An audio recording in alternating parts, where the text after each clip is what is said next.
Sandland, the land of sand. These are hard times in this crazy town. These are hard times, there ain't no love to be found. Da-dum-dum, da-dum-dum, da-ba-da-ba-dum-bum-bum, da-dum-dum. What a tune. Baby Huey and hard times. So, hi, it's Chris back with yet another fragrance review. Actually, today it's a bloody top 5, okay? But this time, I think it's at least something to be explored, a top 5 that makes sense. And why does it make sense? Because it's all about New York City, baby. New York City, the Big Apple, right? I'm going to bring you the Big Apple, and I promise you. If I promise you to bring the Big Apple, I'll bring you the Big Apple, baby. It's been hard times. The Big Apple. New York City, baby. New York City. Okay, so back to the review. 5 fragrances that remind me of New York. Okay, I have a love story with New York in all sense of the word and all meanings, like of the expression. I've been there a few times. I think 3 times in total. And I got married there. My son was conceived there, made in New York City, and I got a lot of good memories, great friends up there in New York. You know, it's New York to me is all about the people, the vibes, the moods, the music, the food, and just diversity from all aspects. Okay, so with the 5 boroughs, the only borough I haven't been is Queens. But next time I promise I go to Queens. But I've been to Brooklyn, and obviously Staten Island twice, and the Bronx also, and Manhattan obviously. So anyway, that's so far the personal relation with New York. Obviously it has to do with my fragrance choices, okay, because they all are involved with New York City, okay.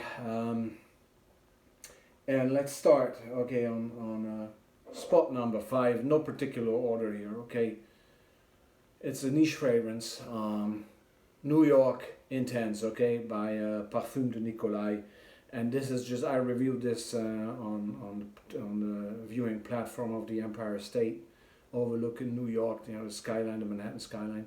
And this is just a fantastic type, 80s type of luxurious car leather seat type of fragrance, okay. This is New York in its heydays. This is, you know, 5th Avenue, 6th Avenue, New York, okay. Incredible.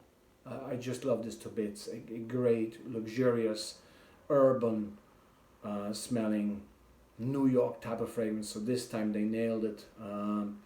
Patricia de Nicolai nailed it with the name New York Intense. There's not much to be added to that. Okay. Spot number 4. Interesting choice. Crizia Uomo. This is a 1984 fragrance, and this is the first fragrance I wore going to New York, and it reminds me of the vat asphalt after a rain in New York City, close somewhere probably to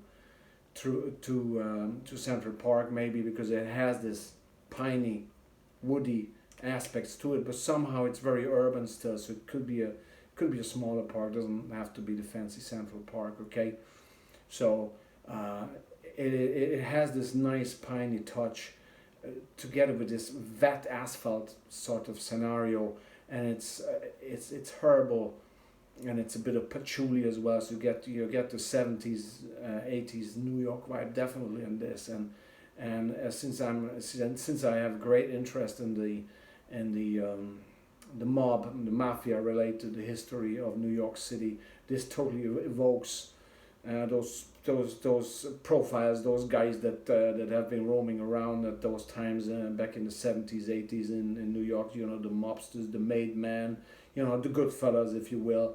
You know, all those guys from Sammy the Bull Garavano to Paul Castellano and Roy de Meo and you know, all these guys that somehow come to my mind when I smell this, and that area as well of New York, you know, that part, Little Italy and Mulberry Street, and then going down toward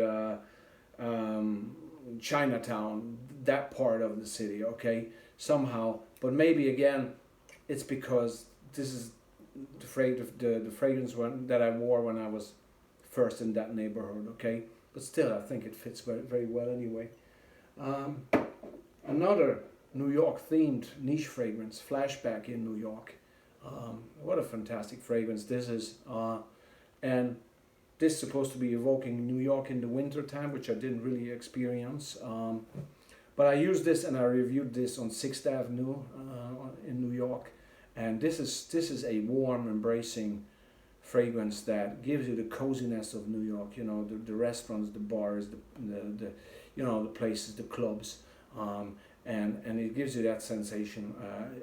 Absolutely, totally, and utterly. Like you walk out of one of these clubs having a good time, and somebody around the corner is smoking a fag, or not only fag, but some weed, and you get the whiffs of that weed, you know, in your face, of the smoke of the marijuana joint. Okay, this is how this smells. So cool, somehow still cozy, very much, you know, attention grabbing and welcoming and inviting. That's what I wanted to say. Inviting, like when you see a bar and you see the doors are open and it's cold outside in winter, and from inside is warm light is inviting you to enter the bar. Okay, so Flashback in New York has totally that type of vibe. Okay, great fragrance, very amply named, obviously.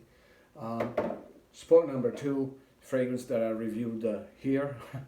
But it reminds me so much of New York. I never worn this in New York. This is the only exception that I did not wear in New York. Elizabeth Taylor, Passion for Man, okay, released in the late 80s, I think 89 probably.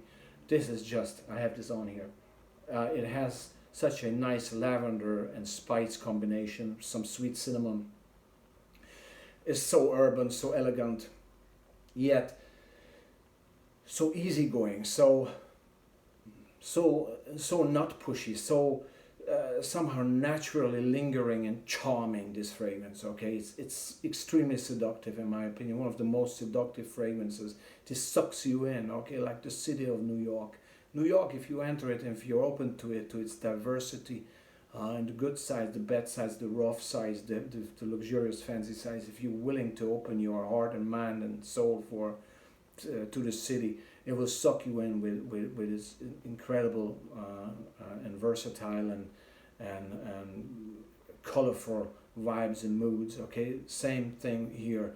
It's definitely a classy fragrance, a child of the 80s, yes, but it has some sort of charm, great aura, charisma about it that is just, it's seductive, and I'm really hooked on this. I need to have this. I need to smell this from time to time because it gives such a great pleasure to my heart and soul just to smell it, and it makes me think actually of the streets of New York, the high-rise buildings, the urban vibe that I get there, maybe a good restaurant.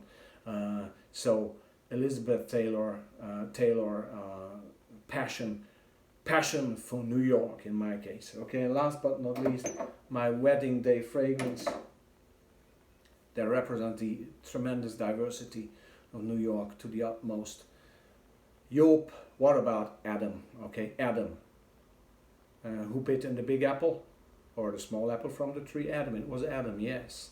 And so what about Adam? And this fragrance is a green fragrance, yes, but it has much more to offer. It has layers of surprising tomato leaf and some fruitiness in there, some very, very special aromas that you have not smelled on their own, or definitely not combined like this in any other fragrance in the world. This is not only a tremendously refreshing fragrance, but it's also a deep, very special smelling, very alluring, tremendously charming, very, very special fragrance. Okay, It's uplifting and bright and positive and always moving forward, okay, always on the move, just like New York. It never stops, okay. This has such an energy, this fragrance. It's the most important part of this fragrance. It has an energy about it, a positive energy that I think New York always, even in the worst times like 9/11 or just during COVID or any other tough times, always prevailed and revealed that is always surviving, always looking forward, always building up again, always rising up. Come on up for the rising. Bruce Springsteen, right? So, and what about Adam from Europe totally represents that to me, and this is why I chose it for my wedding day, although at the time when it was my wedding day I didn't know that it's gonna be my wedding day because I was shanghaied into the wedding. I told this in a story, tell a story. Yeah, I thought that on a nice Sunday morning visiting the church, this is a perfect scent, especially up in Harlem, which I love to bits, Harlem. That's where we got married as well, at least unofficially. So this is a total reminder of New York and its diversity and its true New York City energy. Okay, so these are the 5 fragrances that remind me of New York, my beloved New York, you know. And so let's hope for better times to come, okay? For all of us, stay healthy, stay safe, and stay tough. Bye-bye.